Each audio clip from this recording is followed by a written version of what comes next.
Wade. I'm an investor at Proven Capital, which is a later-stage and independent venture firm that was launched in partnership with Prudential Financial. Hannah Wu and I will be your co-hosts for tonight, and we are thrilled to be joining forces with Insurtech New York to launch this SF chapter. And what better way to commemorate the launch of Insurtech SF other than an event filled with industry leaders, entrepreneurs, and investors in the ecosystem.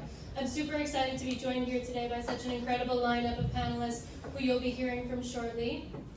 But before we get started, I just want to shout out Tony and David of Insurtech New York for helping us to launch and organize this event. We couldn't have done it without any of their hard work and effort.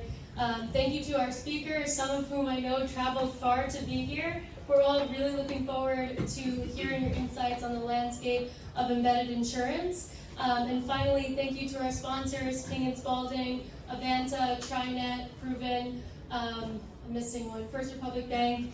I hope you guys enjoy the event. And without any further delay, I'll pass it on to David to quickly talk, or something's not working? To quickly talk about our upcoming event. Well, I really appreciate both Hannah's. This wouldn't be possible if we didn't have people on the ground, and I think really what this represents is a lineage, and I think on the panel is part of the lineage, and also on our second panel, so starting the lineage is actually Bastian, and he has some of his guests from AXA. They were the first ones to really come here and create the first events in Silicon Valley, and then the torch was passed to Cheryl, who's going to be on the second panel, and now you have really the opportunity to be with both of the Hannahs. And really why we want to support this is because from our perspective of Insurtech New York, we see that really the most power comes to Insurtech when there's connection. And I think the best places in the world for it are San Francisco and New York, so what better thing to do to connect them together and be a hub for startups from all over the world, not just from the US, to gain the power and the resources of the companies that are in the US. So little ad for us, but we have our next event coming up on March 7th, which will be in New York City. So I hope many of you who can make it will come, and we will continue to do events like this in San Francisco as well. And small advertisements, the one thing that we are doing for the industry is that we created the Insurer Collaboration Index. The idea behind it is we want to encourage collaboration between carriers and insurtechs. It's been around since 2015, but there really hasn't been any studies done to see how well insurers and insurtechs are working together, what are the best practices, and really to reward the insurers that are doing a good job, and then provide education to the insurers that could do a better job and have less pain for the startups. So I am going to invite Hannah Wu back up, who is going to introduce the agenda. Awesome. Great to see all of you guys tonight. Thank you so much for taking time out of your Thursday evening to join us today. We're super excited about the event, super excited for the launch of Insurtech SF. Thank you so much for all of the contributors as well. My name is Hannah Wu, and I'm co-founder and CEO of Amplify Life Insurance. Our platform is a digital platform that builds wealth through permanent life insurance and cash accumulation policies. Over the last couple of years, Insurtech has been on a tear. In the first 3 quarters of 2021, there's been about $10.5 billion in investment in the world of Insurtech, which this year we're on track to really surpass 2019 and 2020 combined. So super excited for Insurtech. And without further ado, I would love to introduce the panel here for today, our first panel. We have an awesome lineup of founders, investors, as well as industry leaders. So the first, so here we have Cade, who's the AVP of Digital Distribution and Partnerships at Pacific Life. He's held many senior roles around the organization, including client services and strategic planning. And prior to Pacific Life, he's held senior roles at MassMutual as well. We have Jeremiah, who's the director of new ventures at Ethos. Jeremiah comes into the insurance industry from Facebook, where he led business partnerships. And prior to Facebook, he served in business development roles in fintech startups as well.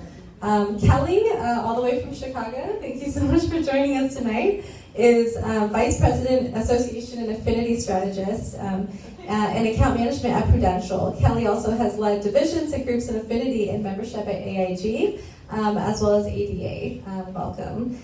Jane, the CEO of Optimity and serial entrepreneur. Jane's a proactive health evangelist and data science nerd using behavioral science to foster healthy mental and physical health. And last but not least, we have Bastian, who's the Insurtech leader at Instabase. He's launched the first Insurtech carrier lab in the US for AXA and ran some of the earliest Insurtech events in the Bay Area. And prior to AXA, Bastian also worked in private equity and management consulting roles. So please welcome our awesome panel, first panel of the night.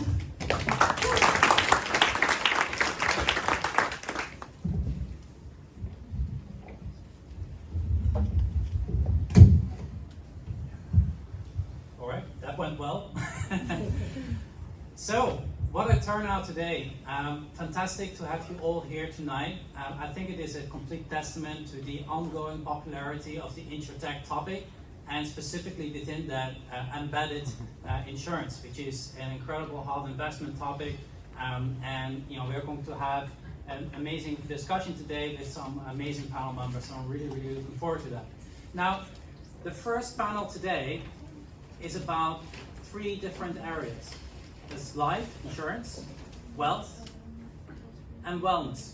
And these are actually all pretty interrelated, but how this actually relates to embedded insurance might be a little bit unfamiliar to some of you in the room. So I think that the first thing that I would like to do is to invite our panel members to comment a little bit on how embedded insurance actually relates to these 3 topics of life, health, and wellness. And maybe, Kate, if you wanted to kick off on that, that would be fantastic. Sure. Good evening, everybody. Just real quick. Is this on? Is this on?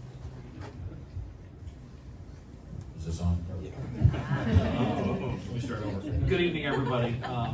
As Hannah mentioned, I've been in this industry a long time, and I'm not sure there's ever been a better time to be in the life insurance industry than right now. And a lot of that has to do with all the energy people like you bring to our industry. So thank you for doing it and keep up the great work, because it is a great time to be in this industry. Embedded insurance, I think it's really important right now, because what embedded insurance to me means it's expanding access to our products to other people, because it allows us to put insurance in different places. Used to just buy insurance from an advisor, and then you could go online, but that's not going to work for everybody. And for us to really, as an industry, bring protection to those who need it most, embedded insurance is probably going to be the thing that really helps us do that the best. And I'll leave it there. Jane. Yeah, and when people think about embedded insurance, I think it comes from P&C. You see these embedded insurance flows with auto or with home whenever you buy a house, or even when you travel, you can buy insurance right there, just one click, or it's already included. But in life and health, it's not really quite there, but some of it, there are some hidden flows that are very fruitful. So I think today we're going to explore different versions of that, and I think Kelly has one version of that that's really interesting. Yeah, thank you. And I agree with what you're both saying. I think from the group insurance side, which is really kind of where I come from at Prudential, there are a couple places where you're seeing embedded insurance, and I think it's becoming a little bit more popular, and for some of the reasons where you're trying to add value, but also try to provide that protection solution. And so some places where we're seeing it are in some of our, I'll say traditional associations, affinity groups, but even in some of the digital communities that are coming out, you're seeing that if you pay for your membership, you're getting some kind of life insurance or accidental death insurance. So it's not just traditional affinity groups anymore, it's actually expanding. The other place we're seeing it, when you buy a mortgage now, you're starting to see life insurance actually be embedded within that contract. So again, something that's it's kind of a natural fit, because actually it's protecting you, but it's also protecting your mortgage company. And then the third place, which really financial services also, are credit unions. And if you're an account holder, you're considered a member. And you probably have seen, if you're a member of a credit union, you've seen that you get these, oh, you've got free accidental death insurance, and then they encourage you to buy up. But again, trying to provide some of these protection solutions within your membership. Yeah, and a version of that type of embedded insurance solution is in Optimity. Generally, we've been health and wellness, and we do customer, so policyholder engagement usually. But in the new year, we'll be launching a premium service for which the consumer can buy a package that has, ClassPass, Headspace, additional benefits in there, but it also includes $5,000 of life insurance, and the whole point is for them to pay something so that you can understand, and then they understand what the protection that they would need to get on that journey. Thanks, Jane.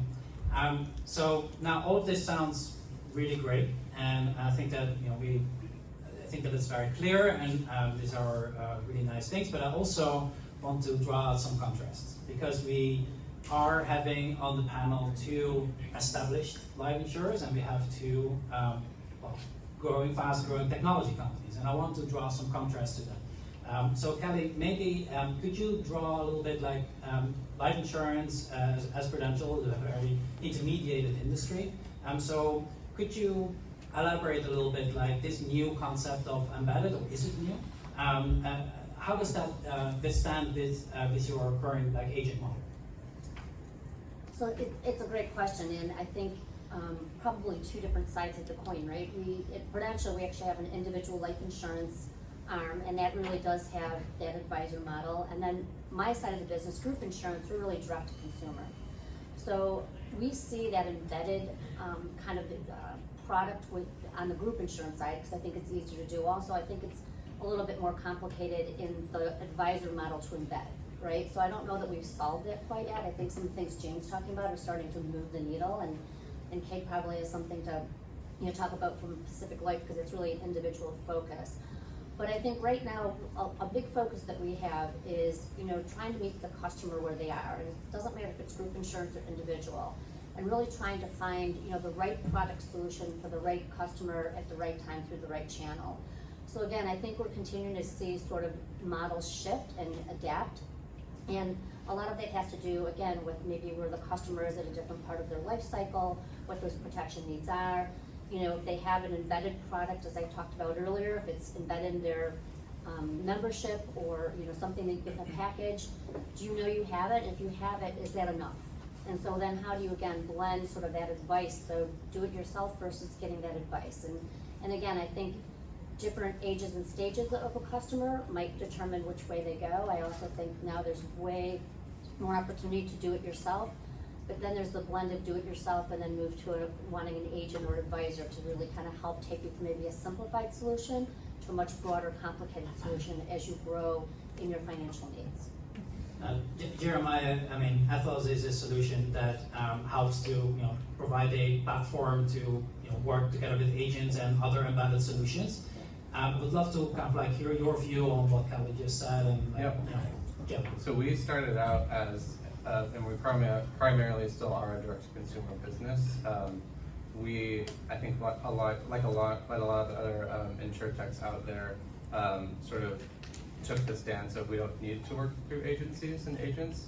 We're quickly realizing that that's not a distribution channel that we can overlook. So we've been aggressively building technology to enable agents and agencies to offer our products to their consumers in a digital way, but making them more tech savvy themselves. And a phrase that I've heard a lot recently in my conversations with independent agencies is becoming a digital broker, effectively. So they're trying to capture this move to online. A lot of it was driven by COVID and the need to purchase financial services over the internet. And so we're really trying to take that model as well and support our direct-to-consumer channel so that we can give them the tools that they need to do their jobs better as well.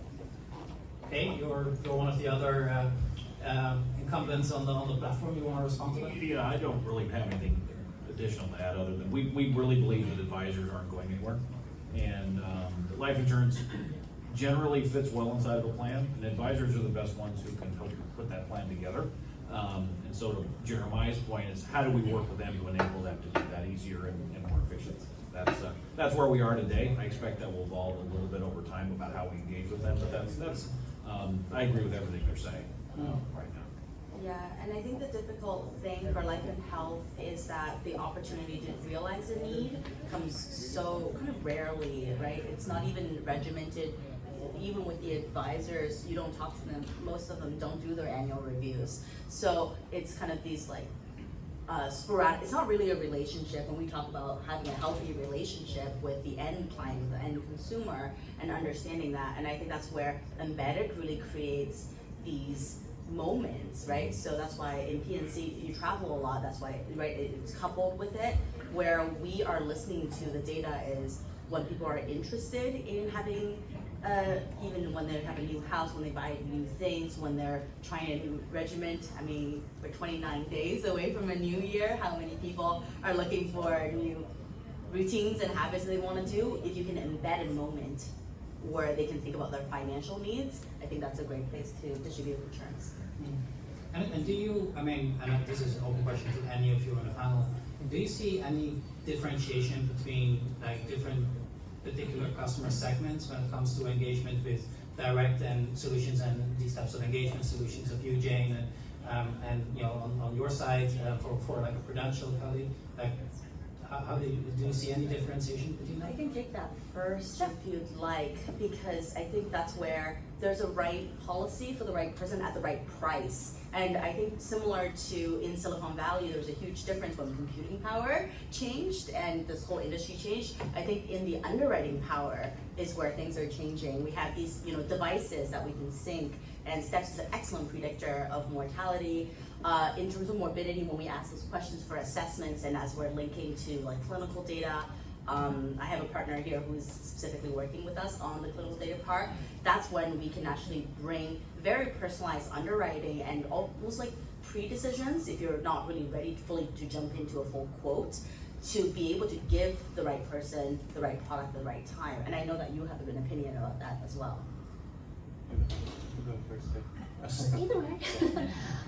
No, and everything that Jane says I would be in agreement with, and I do think it still comes back to sort of meeting the customer where they are. And again, when it comes to protection solution or kind of you're putting together your financial plan, I think there's differences depending on how sophisticated you need that, how sophisticated you want that plan to be. I think when you're young and just getting out of school, it could be very simple. It could be I just need some. I don't even know if I need life insurance, but I need some kind of insurance to get me started. I might even be getting advice from my friends or some of my communities about what I should be doing. And it's getting more complicated. I think you see sort of that model change.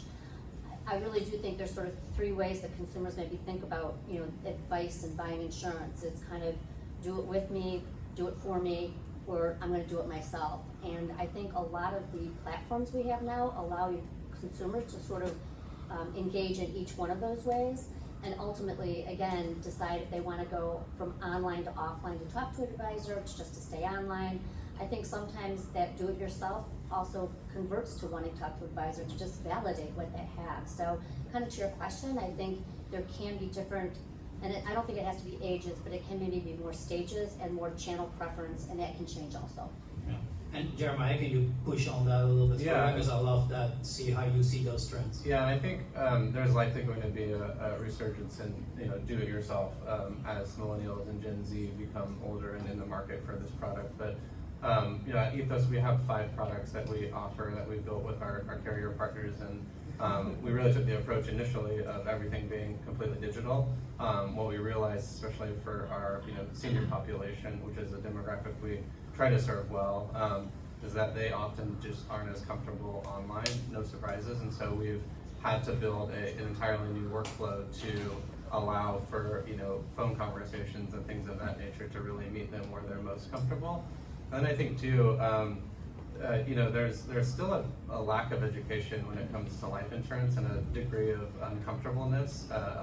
Talking about it is about death after all. So trying to educate folks to understand this complex product in many cases, or just a foreign topic in many cases, is hard to do completely online. So we're trying to really just expand into more of an omni-channel business, and I think that's also why our focus on building tech for agents is so key to our growth in the future. Awesome. So what maybe not everyone appreciates if you are not as deep into life insurance and wealth products and things like that is that there is actually a big differentiation in the way that these products are being distributed. So we have individual products and direct who are basically bought directly from the carrier, but a large part of business, as Kelly mentioned earlier, is what they call group business, as in you're being provided with benefits or life insurance through your employer. And so this is a particular interesting distinction. And when it comes to engagement solutions, like how to engage whether it's employees or persons with their benefit products and life insurance and things like that, is there a differentiation between these two, large groups of people in this industry? I think there are definitely differences, but in the end, it's really about trust and value.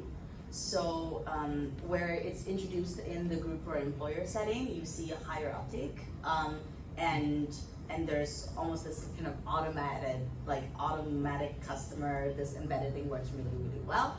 And then when you're doing individual, it is less scalable, but when we introduce the product through the carrier, we've gotten really, really good feedback, especially in the last 2 years. I think 3 years ago, people were thinking, oh, maybe I don't want an engagement platform from my life insurance carrier, but now the data is showing definitely people appreciate that, and there's a lot of value in what you give them. And it's everything from what we hear from virtual care telemedicine for people that do have health concerns as a value, but for the carrier too, it's really about, can we save lives? Can we do, it's not just claims prevention, but it's also just being ahead of the curve and giving them more value, and then in that it helps with persistency. It's really about value retention, right.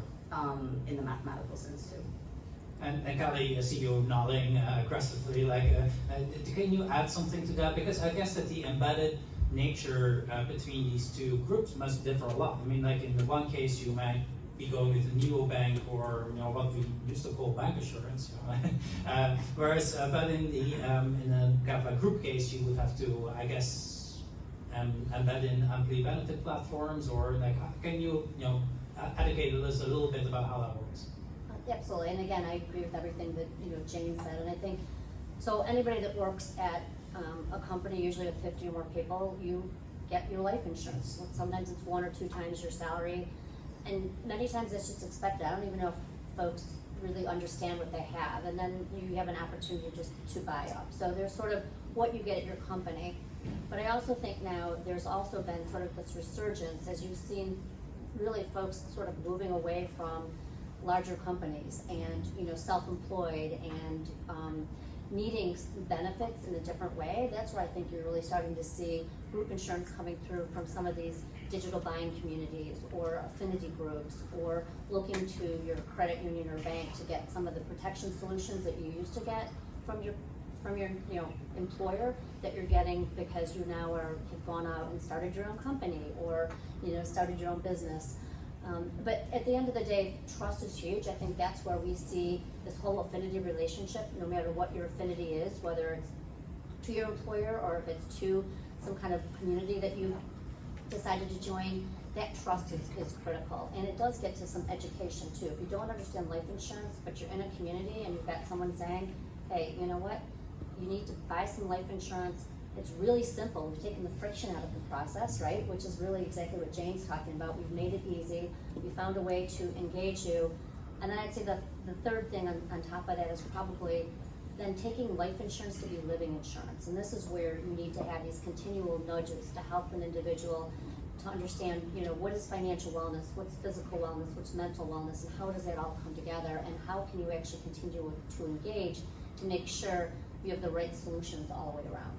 Yeah, and I think the nudges with the micro-learning is the only way that engagement works in this modern era. Everyone is consuming content in a very small way, and I think removing the friction and the whole flow of it, that's why it takes kind of a village to make it happen. It kind of takes multiple players to kind of bring their superpowers to the table, and then together you create a new system. So how do they, Jeremiah, how does an ethos work together with an optimity? Because it sounds like I just lost my sound before. It sounds like your two platforms actually are highly complementary, is that right?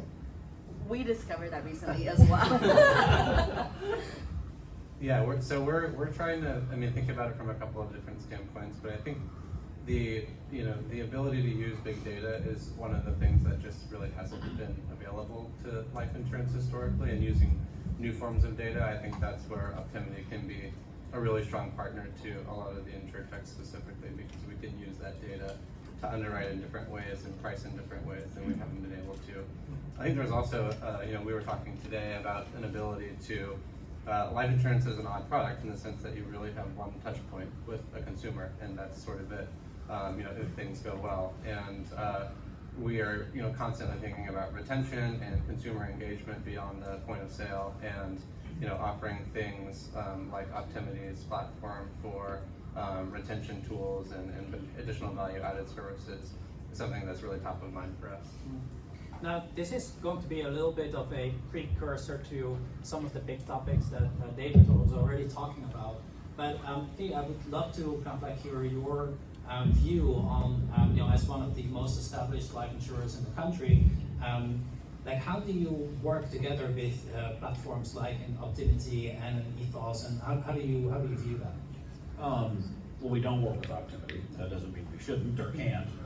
But we as a company, when you work through advisors, one of the things we have to understand is how does the advisor want us interacting with their customers? Sure. Not all advisors want us interacting with their customers because they take great pride in how they do it, and most of them do a pretty good job. Yeah. But there's a huge opportunity for platforms like Jane's to help enable us to do that better, because it's awfully difficult for us to come up with how to do that on our own. Insurance companies are full of systems.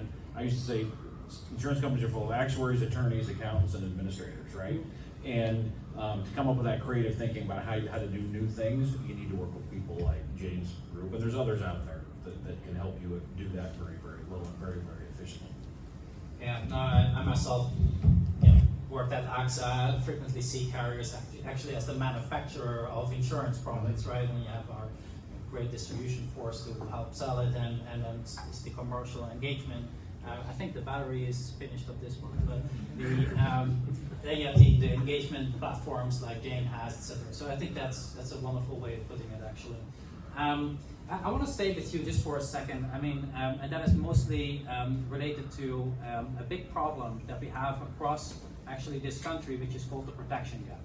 And I want to address this topic as one of the last things that we'll discuss tonight, because it's a particularly big problem in this country, and that is that many Americans actually have a lack of protection. I would love to address this topic because we have so many established players and technology platforms on the panel today, and I'd love to kind of start off with you, Kate. How can we address this protection gap? And then subsequently, I would love to hear other members on the panel to tap into that as well. That's great. That's a great question. It's a question we wrestle with our company every day. And I think one of the initial things we have to understand is there's a scale issue, right? A lot of the protection gap exists with people who don't buy big policies, and current distribution is not built to deliver insurance to those people. And so that's why digital solutions like they're on the stage with us really will help reach different people in different circumstances in a different way that current distribution just really isn't incented or able to reach today. So I think that's the big opportunity that's in front of us that digital, quite frankly, has enabled. Yeah. And Kelly, before I want to get back to a few, but Kelly, your point, because you sit in the group side predominantly, and you do a lot of business with Affinity as well. It seems to be a very interesting way of addressing this topic. So I'd love to hear your view. Absolutely. So, I agree with everything that Kate said, and I would just maybe layer in a little bit. And I think it's something that you said a few minutes ago, which was, you think of insurance companies as product manufacturers, and I think one of the things that Prudential has really worked hard at is changing that perspective to be an organization that's trying to provide financial wellness, and it's approaching just the concept differently. I think, Jeremiah, this is when you say life insurance is really complicated, right? But if you start talking about it a little bit differently, framing it a little bit differently, again, I think it's trying to, with the protection gap specifically, I think some of the embedded solutions that you do get, whether it's from, again, a digital community you participate in, whether it's through your employer, sometimes it's actually starting, so just something very simple policy. You've got straight through underwriting, you don't have to work really hard at it, it fits your budget. You know, Jane talked about at the right price, but then it's continue to educate, and that's where I see sort of life insurance needing to become living insurance, where you have consistent education, those nudges to help you continue to think about how do you stay healthy so that you don't get to the point where your life insurance is being used. And other, you know, probably non-insurance services that can kind of tie into that. So I think we're at a stage, and I think Kate started with this, that this is like one of the best times to be in life insurance, because this community that's here is thinking about all these things and trying to figure out how we tie it together. Jen, you want to comment on that? Yeah, and addressing the protection gap is one of our especially those strategic. nudges that you were said with that. Yeah, the nudges gives us a conversation. It's a dialogue with the end consumer where we are helping them learn about financial wellness, but they're also telling us about their needs and sometimes their education level or what products they need, and then also information so that we can underwrite them. So really, to create new products for the new era that we're living in, we need a lot of data. And Opportunity really is kind of a data company, to be honest. And I think we all are. it's true. But our value add is that constant dialogue, and then that connection point, and to remove friction wherever we can, so that the person, when they do buy an insurance, maybe it's already pre-populated, the price is already very clear, maybe they don't have to re-answer the same questions again. It's really creating that like simple, modern experience that someone with maybe only a few minutes can consume and make a decision. Yeah. And Athos is basically bringing the price points down as well, right? I mean, so we're primarily a term-focused company, and we offer, you know, products from 25K in face value up to $2 million. And the approach we've taken is we want everything to be completely instant issue, so no med exams, none of that. And that's really resonated with traditional distribution, because that's not as profitable as a product to sell for them, as Kate mentioned. So the approach that we've taken, this is why agencies are another big focus of ours, including PNC agencies, because we've effectively created a really simple solution for them to cross-sell a product that they've never wanted to cross-sell, because it's complicated and it takes too much time. So that's kind of the mid-market area that we've really tried to carve out for ourselves, and I think, you know, technology has really enabled that to be possible, because you've been able to reduce underwriting costs through you know, technology, and kind of remove some of the manual processes that you've had to rely on and the costs associated with them. Awesome. So I'm looking at the clock, David. Do we have time for some questions from the audience as well? We do. Yeah, terrific. So we have a wonderful panel here today. You've heard already a number of very interesting things, I'm sure. So we'd love to open up the floor right now for questions from the audience, for whether it is for Kate, Jane, Jeremiah, or Kelly. Just put your hand up and I'll just point out, like old school, like, you know, you've been trained for it, like in school. So who wants to go first? David. So my question is for Kelly. So Kelly, I know you work with a lot of affinity groups, and one of the main focus areas is really finding a specific group that can really scale. And I know in fintech, credit unions has been a really successful area, and I'm kind of curious your thoughts. Is there opportunities for Insurtech to work with credit unions to provide embedded products, and do you think that that's a good pathway from the life perspective? It's an excellent question. We have a pretty good segment of our group insurance in the affinity side that is with credit unions, and I think when I started out talking, you know, embedded insurance is really one of the value adds that a lot of these credit unions provide to their members, because basically anybody that's got an account is a member. So I think the partnership, you know, between whether it's a traditional insurance company and, you know, sort of the delivery of that, and then again I go back to, I think we can't stop there. So it's really that post-purchase, post-embedded, how do you allow that member to understand they still have, or that they have this coverage, that they might need more coverage in terms of living insurance, or life insurance into living insurance. So I think there is great opportunity, and I also think that you're seeing maybe more and more individuals going to credit unions because, again, it's local, there's trust. So the opportunity is there. And again, how do you close that protection gap? If you've got sort of this local entity, you've got, you know, kind of one-stop shopping, I even think with an ethos, it's like a great opportunity to be able to pull that together. Optimity, that, you know, how do you continue then to turn that into living insurance? So I think all of us sitting here probably would be in the right place to think about how you tie that credit union opportunity into those protection solutions. Did that answer your question? Absolutely. Awesome. Anyone else? Right. I think the gentleman in the back in the green shirt. All right, Trevor. My question is, I think for Kate and Kelly, what's more important when it comes to embedded insurance? The ability to distribute, or the seamless technology connection to actually close the deal, or get a contract in good order? Sorry, Kate? I'm not sure I see the difference between those two. In the digital world, I think they're the same thing. I don't know, Kelly, if you disagree.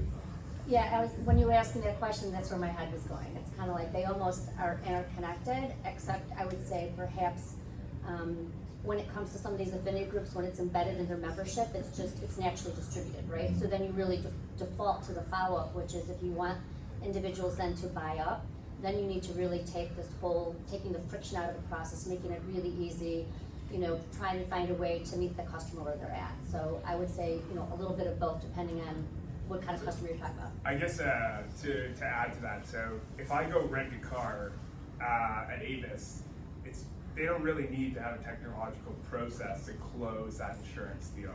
Like, it's very easy. They can just know, quote, easy done.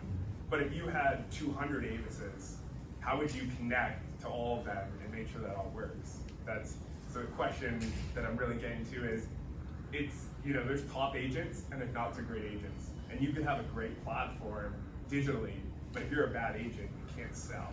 So is it more important that you have the great agent, or that you have the access to the infrastructure so that when that agent moves to close a deal, it's a seamless process, 30 days down to 2 days to close a policy or something like that? I think we're talking about seconds and minutes here Yeah, now.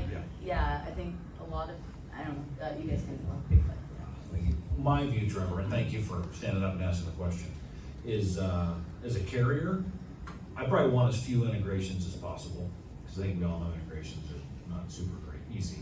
And what we would want to do is we would want to integrate with one platform that then makes it easy to integrate with everybody else.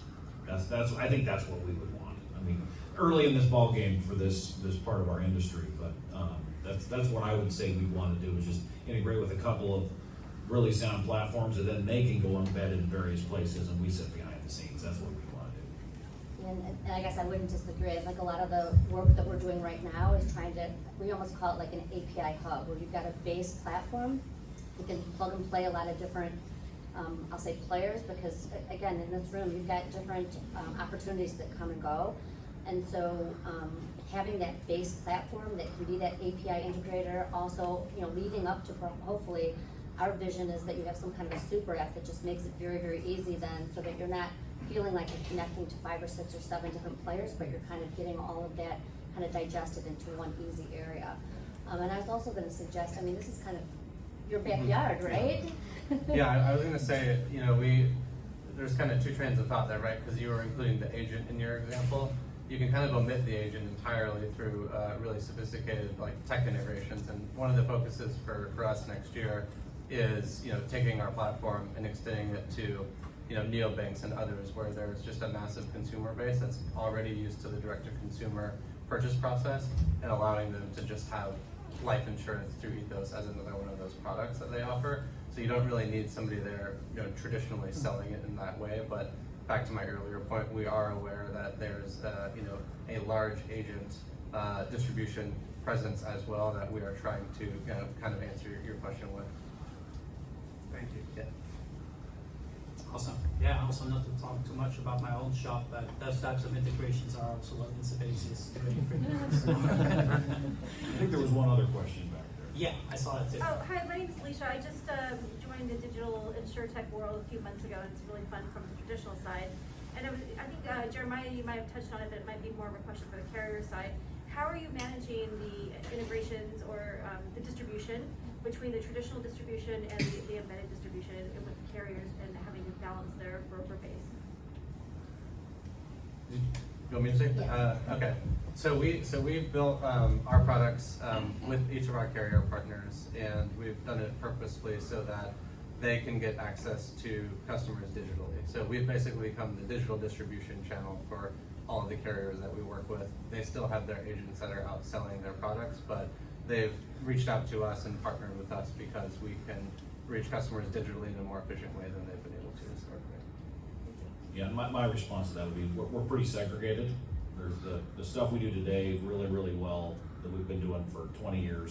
That's its own machine that we work to improve and make better every day, and then the digital embedded products technology is its own separate thing, because you can't, if you try to do both those things at the same time with the same people, it just doesn't work really well. So that we've kept them pretty segregated. But happy to talk to you some more if you want after the program. Thanks for the question. Awesome. David, I'm looking at you for the clock. I think we have what? Oh, Right on time, man. right on time. Look at that. So with that, thank you everyone for being here, and thank you so much to the panel for these wonderful insights. I hope that everyone enjoyed it, and well, we'll take in a short break before the next panel. Is that right? Right into the next one. Right to the next one. Awesome. Yeah,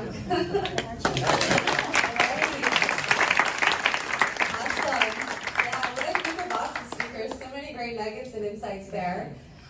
Well, embedded insurance is just such an exciting topic for all of us. I think it just really opens the doors for, so many more opportunities within distribution, and also even building in more components into the value chain and new players into the value chain. So super exciting topic.